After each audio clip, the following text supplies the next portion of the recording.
Angel Reese arrived in Atlanta talking like she was ready to become the face of the Dream, calling herself a point forward and embracing the superstar spotlight. But her debut against the Minnesota Lynx quickly turned into a nightmare on national television. Despite all the hype surrounding the trade, Reese struggled badly while Atlanta barely escaped with a win over a Lynx team that didn't even have its top player available. In fact, the Dream starters collectively outperformed Reese by a huge margin, raising serious questions about whether this move was really worth all the attention it received. The atmosphere inside Target Center only made things look worse. The arena can hold nearly 19,000 fans, yet barely over 10,000 showed up, and many of them watched Reese miss easy layups and fail to deliver in key moments. At the same time, Caitlin Clark continues packing arenas all across the country and driving record-breaking attention everywhere she plays. The difference between the two stars could not look any more obvious right now. From the missed opportunities to the growing criticism online, this Atlanta Dream debut gave fans plenty to talk about. So now the big question is unavoidable. Did the Dream make a huge mistake trading for Angel Reese? Drop your thoughts in the comments below. I want all the smoke. All the smoke. So who's the best player in the country? To the media or me? As you see it. I feel like I'm the best player in the country. Angel Reese spent months during the offseason promoting the idea that her game had reached another level. She talked about becoming a true point forward, someone capable of running the offense, handling the ball under pressure, and creating opportunities for teammates in transition. But when the spotlight hit during Atlanta's matchup at Target Center on May 9th, the performance didn't match the build-up. Reese finished with just 11 points while shooting around 35% from the field and committed 5 costly turnovers. All in a game the Dream barely managed to win by a single point against a Minnesota Lynx team missing superstar Nafisa Collier. Baby, here we fucking go. We are back. So back. We are back. Come on. Give us what we need. Don't run. Give us what we need. Don't run. We are so back. Now it's important to understand what being a true point forward actually means, because that label carries real expectations.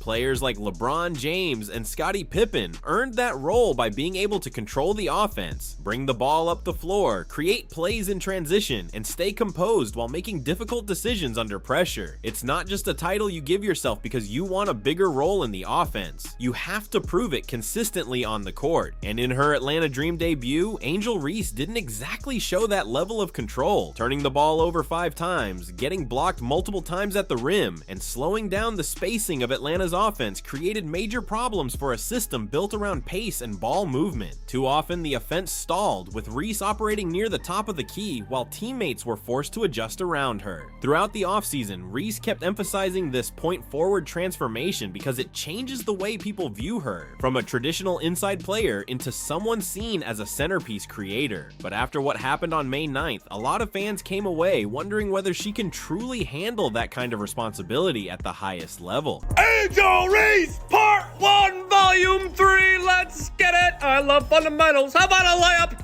Bang! 6'3", built like a tree, going to the sky hook without a look. Bang! Rebound! Progress, she learned how to pass. Free throws, no, those are fee throws. Bang! No, keep the mothers safe, not on Mother's Day! Frag out!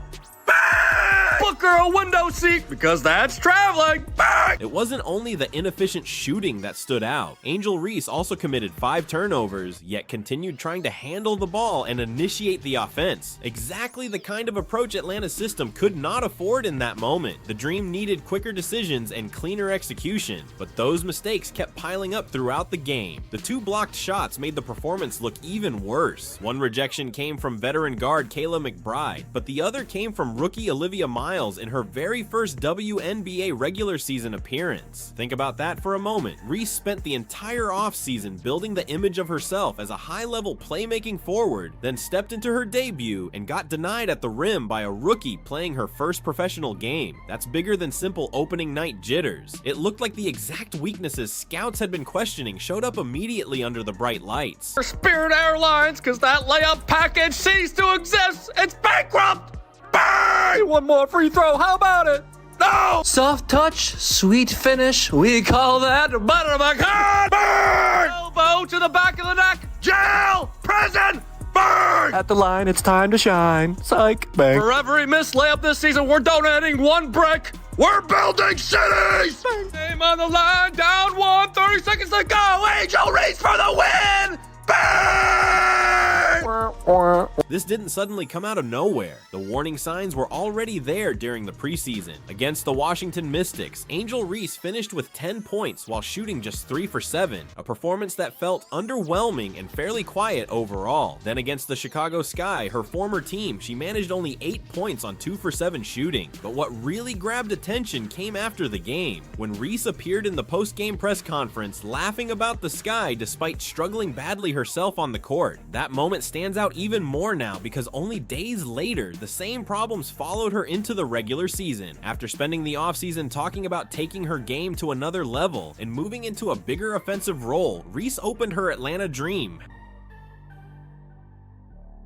debut by shooting 4 for 11 against a Minnesota Lynx team that was already missing Napheesa Collier. The confidence stayed sky high, but the production still failed to match the talk, and that contrast is becoming impossible to ignore. Reese left Chicago presenting herself as a player ready to make a major leap, even taking subtle shots at her old situation along the way. But instead of silencing critics, her first real game in Atlanta brought many of the same concerns right back into focus. Dream head coach Carl Smesko tried to keep things positive afterward, describing the performance as Reese feeling her way through some first game nerves. But realistically, outside of a late defensive play and an important offensive rebound near the end, she struggled for most of the night and often looked out of sync within Atlanta's offense. She was just trying to kind of feel her way around a little bit, maybe first game nerves with us, but then just like she is, she's a total competitor. When the game came to the end and we needed a play, she made it, and I'm not surprised at all. She's that type of person. Coach Carl Smesko also praised Angel Reese afterward, calling her a fierce competitor who delivered in the biggest moments of the game. And while she did come up with an important late block, that doesn't suddenly erase the problems that put Atlanta in danger to begin with. A couple of clutch plays at the end cannot completely outweigh a night filled with turnovers, missed opportunities, and offensive struggles. What makes the performance even more difficult to ignore is that every single starter on the Dream outscored Reese in that game. Alicia Gray put up more points, Ryan Howard scored more, Naz Hillman produced more offensively, Jordan Canada also finished ahead of her.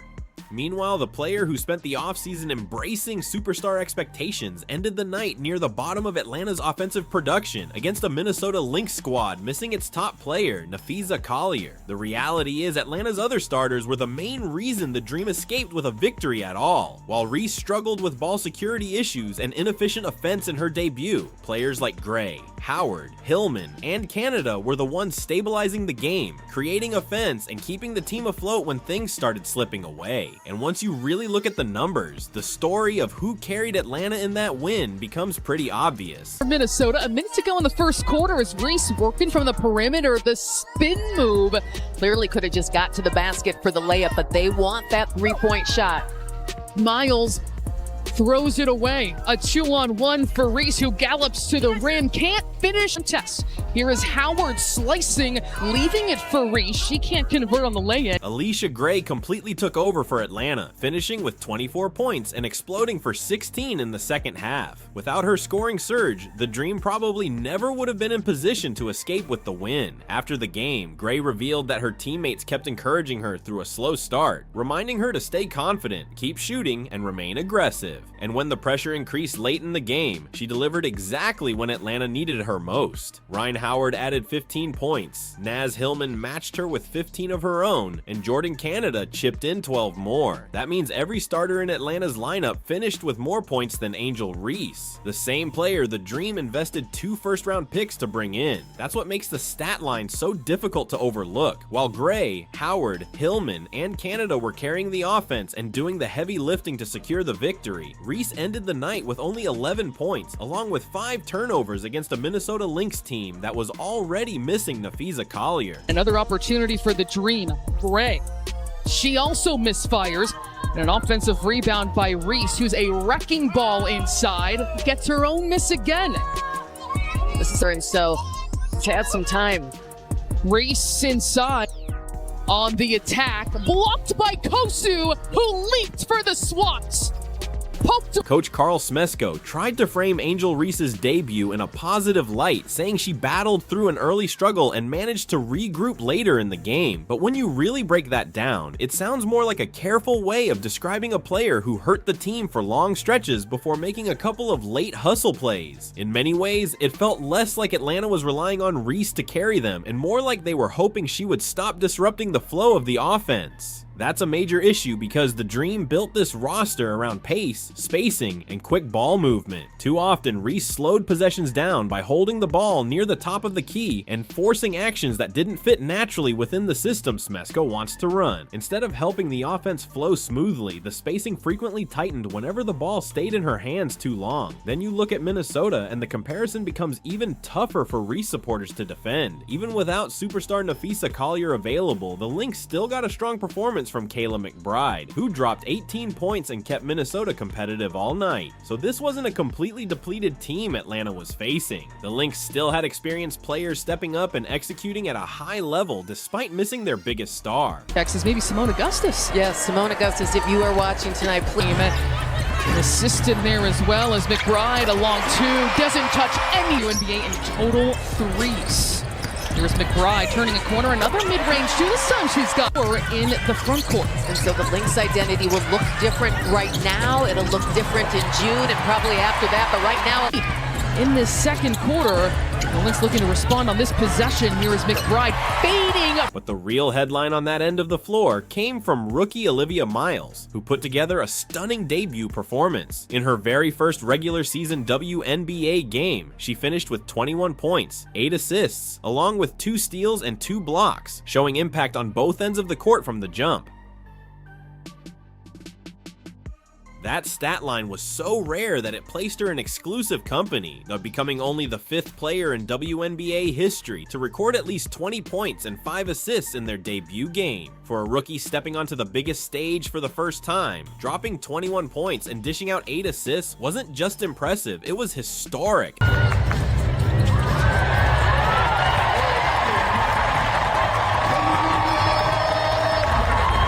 Imagine this for a moment. 2 players step onto the same court for their regular season debuts in the same arena on the same night. By the end of it, one is being praised for a truly historic first game performance, while the other is being highlighted for getting blocked by that very same rookie and struggling with 5 turnovers. Olivia Miles had never played a single minute of regular season WNBA basketball before May 9th, yet in her debut, she looked far more composed, far more productive, and far more impactful than the player Atlanta gave up 2 first-round picks to acquire, all in the exact same building under the exact same spotlight. That kind of contrast doesn't just stand out, it says everything.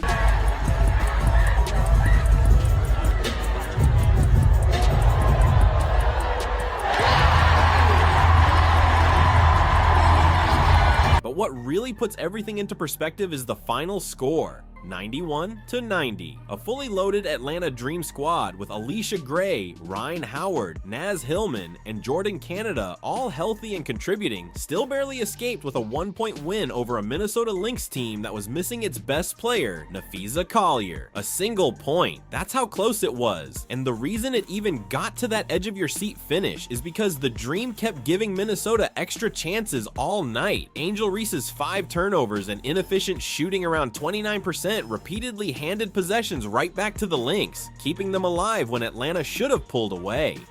In the end, it wasn't Reese's offense that saved the game. It was Alicia Gray's second half surge that completely flipped the momentum and bailed Atlanta out when things started slipping.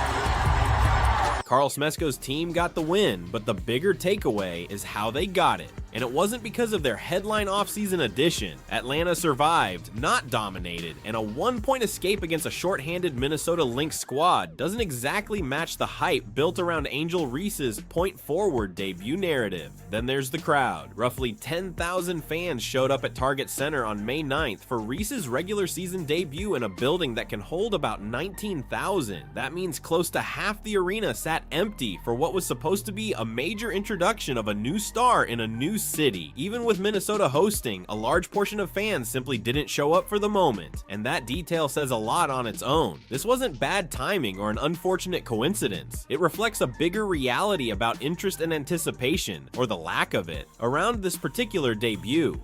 When nearly half the arena is empty for a supposed marquee arrival, it raises an uncomfortable question about how much excitement there really is right now for Angel Reese as a WNBA centerpiece. I think this is fantastic for Atlanta, for visibility. I meant it when I said Atlanta's going to be lit, not just on the court, but off the court. They do a great job at the Gateway Center of selling out tickets, but they're going to be able to move games to State Farm Arena where the Hawks play now because of the Angel Reese effect. The what? Come again? The Angel Reese effect? What in the hell is the Angel Reese? And it's not just happening in Minnesota either. Atlanta's home floor, the Gateway Center Arena, only holds about 3,000 fans. And even with that small capacity, there were still visible empty sections during Angel Reese's preseason appearances with the Dream. Think about what that actually means. A 3,000 seat venue is barely bigger than a high school gym by professional standards. And even then, it wasn't consistently packed out. That's where the concern starts to follow her. From Chicago to Atlanta, and then up to Minneapolis. It's not an isolated moment anymore. It's a pattern that keeps showing up. Now compare that to Caitlin Clark, because that's where the contrast becomes impossible to ignore. Clark doesn't just fill arenas, she empties them into sellouts. She changes road attendance numbers instantly. Opposing fan bases show up in large numbers just to see her play, even in their own buildings. That trend has been consistent through the 2024 and 2025 seasons, and is still carrying into 2026. When Indiana Fever road games are setting attendance records in other teams' arenas, that's not just clever marketing or hype. That's a player driving real demand. Fans are choosing with their time, their money, and their presence in the building. And right now, that difference in pull is becoming harder and harder to miss. Last weekend,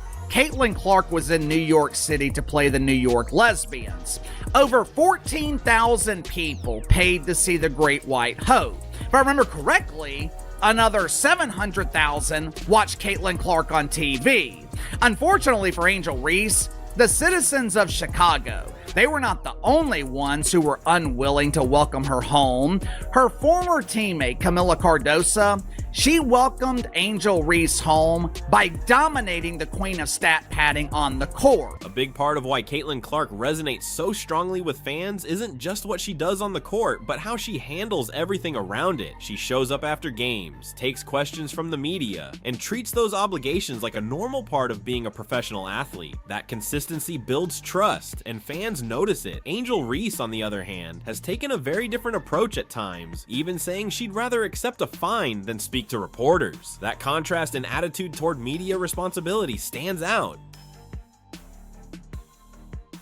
Because it reflects two completely different ways of handling the spotlight off the floor. For Clark, showing up and answering questions, whether after a win or a loss, reinforces accountability, and that connection plays directly into how engaged fans become. That broader difference also ties into what happened in Chicago. The Sky eventually moved Reese in a deal that brought back 2 future first-round picks in 2027 and 2028, along with a second-round pick swap in 2028. On paper, that kind of return was widely viewed as underwhelming for a 2-time All-Star. It didn't feel like a franchise-defining haul, more like a team choosing to move on quickly rather than maximize value. And reports leading up to the trade only added more context, with indications that the locker room environment had become strained, even described by some insiders as deteriorating, with teammates reportedly frustrated. For a player considered a star, that kind of exit narrative says a lot about how things unfolded behind the scenes. They traded away Angel Reese and then said,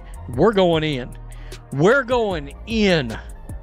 Right here, right now. Had to get her off the team to get these players to come here. Chicago didn't just tweak the roster after that move. They essentially rebuilt the entire identity of the team. They brought in players like Skylar Diggins-Smith, Dejanai Carrington, Azura Stevens, and Rakia Jackson, forming a group designed around ball movement, spacing, and offensive flow. The emphasis wasn't simply on stacking talent for the sake of it. It was about creating a structure that plays clean, connected basketball. In that sense, the goal was clear: eliminate the disruption that had been affecting the system and replace it with cohesion and balance. It wasn't framed as just a personnel change. It was a philosophical shift. The Sky didn't just move on from a player in isolation. They moved on from a fit issue and rebuilt around a system that prioritizes rhythm, structure, and continuity over individual friction. Truth is, Angel Reese has never been a star basketball player. I'm not saying she's the drizzling shits, but Angel Reese has never been a star, and she has never been a winner in her brief WNBA career. Angel Reese is the queen of empty stats. She's one of the best players in the league in garbage time. When the Chicago Bravado were down 30 points with 5 minutes left in the fourth quarter, Angel Reese knows it's time to clock in and start dominating. So now Angel Reese is in Atlanta, having her last laugh at the Chicago Sky in that final press conference before the move. Meanwhile, Chicago has already shifted gears completely, reshaping the roster and locker room culture into something cleaner and more structured, while she's trying to introduce a point-forward identity to a new fan base in a 3,000-seat arena that still had visible empty rows on a quiet night. She was on camera joking about the very franchise she just left, and in response, Chicago didn't argue, didn't linger. They simply moved forward and rebuilt without looking back. At the same time, Reese walked into Target Center, and the picture wasn't exactly dominant. A half-filled crowd, a 29% shooting night, 5 turnovers, and a performance that required her teammates to rescue a 1-point win against a shorthanded Minnesota Lynx team just to keep the night from completely slipping away. Not exactly the statement debut you'd want in a new city already only partially tuned in. Looking at her recent stretch, the numbers tell a consistent story. 2 for 7 against Chicago, 3 for 7 against Washington, and 4 for 11 in that debut against Minnesota. 3 games, 3 inefficient shooting nights, and a lot of forced looks that haven't quite settled into rhythm yet at the professional level. Meanwhile, every starter on Atlanta's side outscored her in that Minnesota game. A rookie even managed to block her shot, and the Dream still nearly let a 1-point lead slip away against a depleted opponent, a game they realistically should have controlled much earlier. Chicago, on the other hand, has already turned the page, building a more balanced system with new pieces like Skylar Diggins-Smith, Dejanai Carrington, Azura Stevens, and Rickea Jackson, focusing on structure, spacing, and flow instead of drama or disruption. And then there's the wider league picture. Caitlin Clark filling arenas night after night, driving record crowds on the road, while attention elsewhere is still catching up to expectations versus reality. So that brings everything back to one question that keeps getting louder. Did the Atlanta Dream make a mistake in bringing in Angel Reese? Let me know your thoughts in the comments below. Don't forget to like, subscribe, and turn on notifications so you don't miss the next breakdown. And tap the video on screen. We'll see you in the next one.